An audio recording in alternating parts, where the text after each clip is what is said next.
थोड़े दिनों के लिए मरियम नवाज़ को यहाँ का वज़ीर आला बना दो ताकि वो हमारे ये मसले हल कर दे। इन लोगों से तो नहीं हुआ, इसलिए मैं ये अपील मरियम नवाज़ से करता हूँ, शहबाज शरीफ से करता हूँ और सदर जरदारी से करता हूँ कि थोड़े दिनों के लिए बेशक इनको भी साथ बिठा दे। मेरा तो ख्याल है कि 3 महीने के लिए बिठा दे और इनको साथ बिठा दे ताकि इनको ट्रेनिंग हो जाए कि तरक्की लोग कैसे। रहमान रहीम ټولو نه لاول زه میډیا درونو ډیر زیات مشکور یم چې زمونږه د اواز چې کم دی نو دا به حکام بالا ته رسي. د دې نه وروسته زه د ټول سیلاب متاثرین چې ډیر زیات تعداد کې چې کم دی نو راغلي دي او دا چې څومره متاثرین دي د هغې زما په خیال چې 10 ایسم نه دي راغلي، نور لا ټول پاتې دي او دا هغه خلک دی چې دوی ته خو یا چکونه میلاو شوي دي او یا چې کم دی نو دا په پول ډیمیج کې راغلي دي خو چکونه ورته نه میلاو شوي. نو دا ټول هغه خلک دی چې دوی ته دوی حق ته اوسه پورې نه دی میلاو شوی. ډیر زیات تعداد دی، 700 نم زیات دی، دا خو تقریبا 150 راغلي دي، خو دا 700 نم زیات دی چې د دنیا خلکو چې کم دی نو حق خوړلی شوی دی او د اوسه پورې نه دی میلاو شوی. څنګه تاسو ته پته ده دا یو ډیره زیاته مشکله او سخته فیصله وه چې مونږ په ټول دننه کېناستو او مونږ سلا مشوره وکړه او د ټول نه لومبی مونږ د خپلو ملګرو سره هم سلا وکړه چونکې دا څیزونه ډیر زیات د جذباتو په ځای لږ په هوش سره چې کم دی نو کول غواړي. زمونږ د ملګرو جذبات ډیر او بالکل حق بجانب وو. 9 میاشت روانه ده او د اوسه پورې هغه څیز دوی ته نه دی میلاو شوی کم چې د دوی حق و په کار دی دا ورته میلاو شوی وي. بیا کو میلاو شوی هم دی نو 90% هغه چې کم دی نو په سیاسي اپروچ باندې میلاو شوی دی چې د چا وس چلیدو، د چا دس چلیدو، د چا زور چلیدو، یا څوک ته منسټر صاحب دی او د ایم پی ای صاحب دی د دې خلکو خپلو نو هغوی ته چې کم دی نو میلاو شوی دی او کم چې غریب او د هغه د خپل حق دغه نشو کولی نو هغوی ته په میرټ باندې هغه څیز نه دی میلاو شوی. دا ډېره زیاته افسوس خبره ده. د دې خلکو لپاره مونږ د اواز راپورته کړی دی چې په دې کې ټول نه زیات رول د عرفان یا چې کوم دی سیلاب متاثرین کمیټې ده د پیر بابا صدر صاحب سید وحید صاحب او بیا مونږ په دې کې مونږ پروژه کې یو پروګرام وکړو، مونږ پای کې یو ډیډلاین ورکو، هغې د هغې نه پوري طور بعد په 3 څلورمه ورځ فنډ ریلیز یو نوټیفیکیشن هغه ریاض هم ماته راولېږو، ای ډي سي صاحب هم راولېږو چې فنډ ریلیز شو، مسله به اوس حل شي انشاءالله د اختر نه مخکې. بیا یې دوباره کال وکړو چې یاره د اختر نه مخکې لږ مشکله ده نو د اختر نه وروسته به شي. بیا په اختر کې زمونږ د ریاض سره ناسته وشوه او هغه هم د دې خبرې ګواه دی او زمونږ د ملګري هم د دې خبرې ګواه دي چې هغه ماته وویل چې ورکینګ ډے کله د چوټیانې ختمې شي ورکینګ ډے سټارټ شي نو ودین ویک یا میکسیمم په 10 ډیز کې به تاسو ته ستاسو پیسې میلاو شي.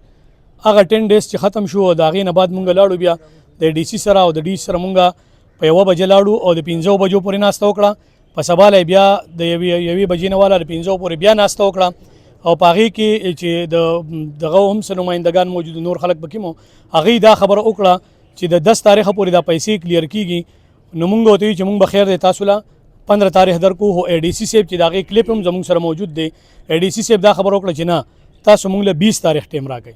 بیا مونږ 20 تاریخ دوی له ټیم ورکو چې د 20 تاریخ نه مخکې به د دې خلکو چکونه چې کم دی نو دا مونږ ریپلیس کو، نوي چکونه به ورکو دوی ته پیسې مونږ ورکو ځکه چې پیسې راغلي دي او د پی ډي ایم ای اکاونټ ته راغلي دي اوس پکې څه شو پاتې نه ده. خو د دې په دې پروسس باندې به چې کم دی نو دا ټایم لګي دا تاسو مونږ له راکئ. مونږ د هغوی سره اګري شو او د هغې هم څه مجبورۍ دي د هغې تحت مونږ د هغوی سره اګري شو او مونږ له هغه ټایم ورکو.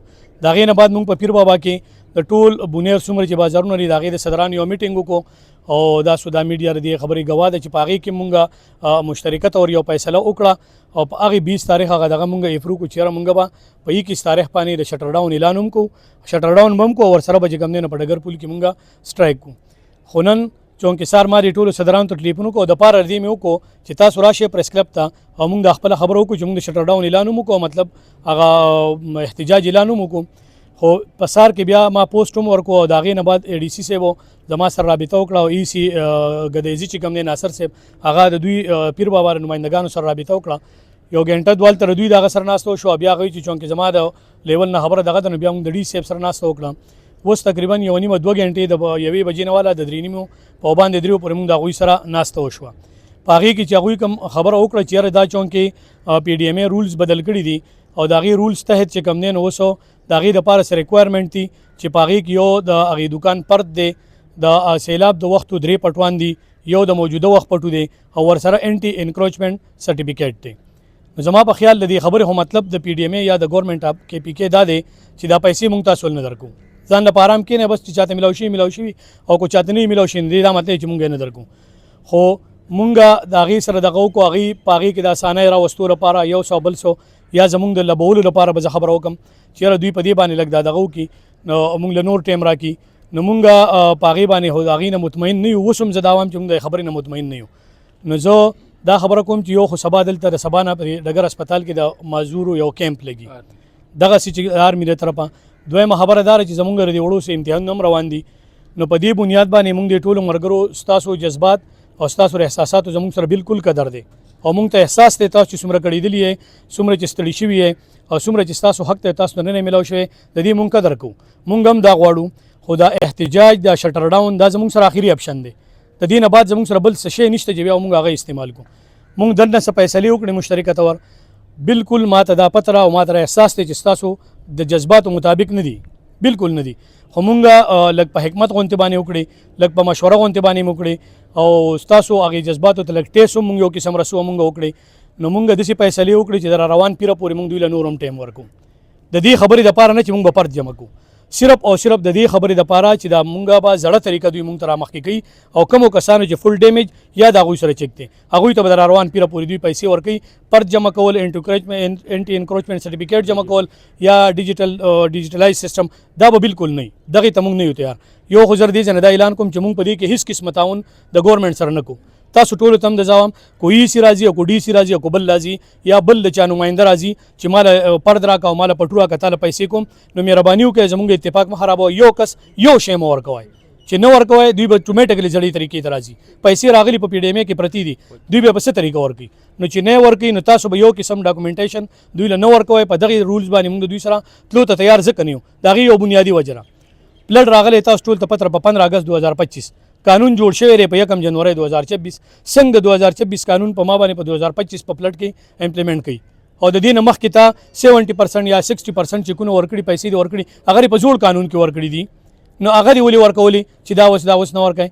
د ټولو نه لومبۍ خبرداره یا د هغې ټولو نه واله او بیا په دې طریقه باندې وکړه چې چاله دې ورکړل لیسټونه شو وکړه یا بیا چې کم دی نو دوی هم په هغې طریقو کې څه شوي دي دا موږ نه دي کړي، دا دکاندار نه دي کړي، دا ګوره پټواري کړي دي، دا تحصیلدار کړي دي، ګرداور کړي دي، ای سی کړي دي، ډي سی کړي دي، دا خلکو کړي دي. هغوی لس پیرې انکوایري کړي دي، هغه ویریفای شوي دي. د هغې نه بعد د هغوی په نوم چک راغلی یا پول ډیمیج چې کوم دی نو دغه راغلی دی رپورټ راغلی چې دا پول ډیمیج دی چکونه له مونږ ورکو. نو چې دا شوي دي نو ولې بیا دوباره تاسو چې کوم دی یو بله مسله جوړوئ چې زه پر د مالک نه رالم ماله به یا راکوي یا به نه راکوي یا انټي انکروچمنټ سرټیفیکیټ زه رالم ماته یا میلاویږي یا به نه میلاویږي. په هغې کې 20 مسلې دي او مونږ ته په هغې کلي کې په پیر بابا کې مسلې جوړېږي. لہٰذا په دغې مونږ بالکل تلو ته تیار نه یو. په دې هفته کې مونږ کوشش کوو چې مونږ د منسټر صاحب سره یا د هغې د نورو نمایندګانو سره چې کوم دی نو میلاو شو. که مونږ ته څه ښه غوندې ریسپانس میلاو شو نو مونږ به د پیر د ورځ نه لکه څه پیسې وشوي یا په دې زړه طریقه زموږ سره ځي یا کار سټارټ شو نو مونږ بیا ووایو. خو که چېرې نه نو پر روان پیر باندې به انشاءالله چې زمونږ د اوس نه دا اعلان دی چې مکمل شټر ډاون او پلس چې کوم دی نو په ډګر پل کې به زمونږ مظاهره دا به د روان پیر نہیں. اور اس کے ساتھ ساتھ میں ذرا اردو میں ایک بات بتا دوں وہ یہ ہے کہ میں موجودہ حکومت کی اب تک کی سیلاب متاثرین کے متعلق جتنی کارکردگی ہے اس سے ہم مطمئن نہیں ہے. اس لیے ہم تھوڑا سا مرکزی حکومت سے اور یہ صدر پاکستان اور وزیر اعظم سے درخواست کرتے ہیں کہ تھوڑے دنوں کے لیے مریم نواز کو یہاں کا وزیر اعلیٰ بنا دو تاکہ وہ ہمارے مسئلے حل کر دے. ان لوگوں سے تو نہیں ہوا. اس لیے میں یہ اپیل مریم نواز سے کرتا ہوں، شہباز شریف سے کرتا ہوں اور صدر زرداری سے کرتا ہوں کہ تھوڑے دنوں کے لیے بے شک ان کو بھی ساتھ بٹھا دے. میرا تو خیال ہے کہ 3 مہینے کے لیے بٹھا دے اور ان کو ساتھ بٹھا دے تاکہ ان کو ٹریننگ ہو جائے کہ ترقی لوگ کیسے کرتے ہیں، کس طرح لوگ اپنے جو ہے نا علاقے کی ترقی کرواتے ہیں. ان کو ٹریننگ بھی ہو جائے گی، اس کو ایڈیا بھی آ جائے گا. اس لیے میں یہ درخواست بھی ان سے کرتا ہوں کہ مریم نواز کو کم از کم 10 دن کے لیے ہمارے وزیر اعلیٰ بنا دے تاکہ وہ ہمارے یہ مسئلے حل کر دے. بے شک پھر اس کو جو ہے نا 804 نمبر کو حوالہ کر دے، ہمیں کوئی اعتراض نہیں ہوگا. د دې دقه یو خبره ده چې کو دا روان پیره پورې زموږ مسله حل شوه نو ښه، کو حل نه شوه نو بیا به زموږ شټر ډاون وي او په ډګر پل کې به در نه وي. یو دا خبره په ذهن کې کړئ چې هړتال به نه وي، در نه به وي. موږ به هلته چټیانې غوړولي، کمبلې او بسترې به هم راوړي او هلته به پراته وي، در هغې پورې چې څو پورې زموږ دا مسله نه حل شوي. ستاسو د جذباتو ته چې کوم دغه رسېدلی هغې زه بیا معذرت کوم او یو ځل بیا د خپل میډیا د ټولو